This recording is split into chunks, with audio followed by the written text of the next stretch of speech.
هو صراحة وأنا يعني قلتها قبل قليل مع الإخوان في الخارج الصحفيين.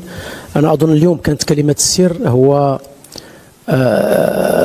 رغم الكل كيعرف يعني قيمة المنتخب الكوري، لكن أظن كلمة السر واللي صراحة طبقت يعني يعني بشكل كبير هو أنه لا يجب على لاعبينا أن يحترموا الفريق الخصم أكثر من اللازم. فريق اللي هو قوي، إمكانيات كبيرة تكتيكية فنية بدنية، وبالتالي كان الحل الوحيد أمامنا هو أننا لا نحترم يعني فريق الخصم. من خلال الإحصائيات يعني من خلال الخمس مقابلات يعني السابقة، المنتخب الكوري تلقات الشباك ديالو 8 أهداف وسجل 11 هدف. طبعا حنايا لعبنا على هذه النقطة ديال أنه الدفاع ديالو ممكن نسجلوا عليه، وهذه كانت أظن هي نقطة التحول، على أننا نآمنوا على أننا ممكن نسجلوا عليه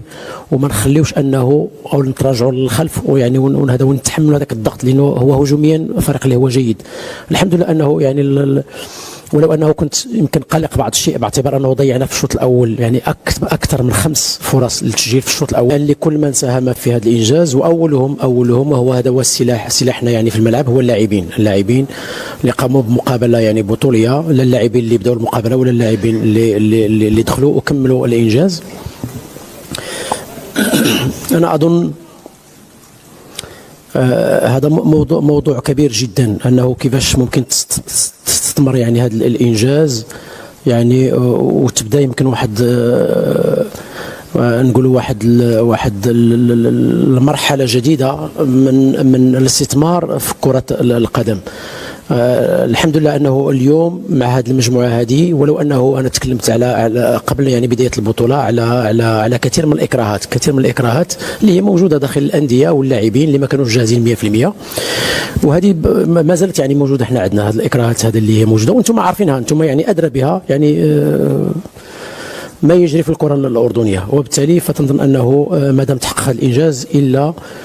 ويجب الاستثمار يعني في البنية، أول حاجة البنية التحتية، الاستثمار يعني في تأهيل اللاعبين، يعني في تكوين المدربين على مستوى عالي،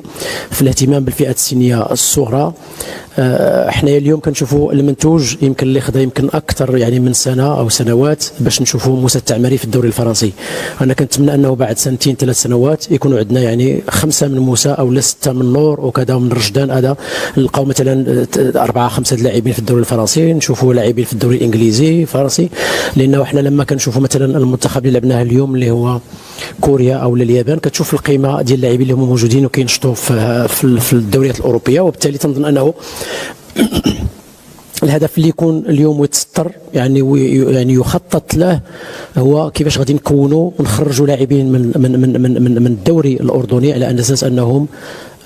يصدروا لدوريات اللي هي كبيره، وهذا كيبغي واحد البناء اللي هو شامل ومخطط، اللي يكون شامل يمس اول حاجه المدرب، اللاعبين،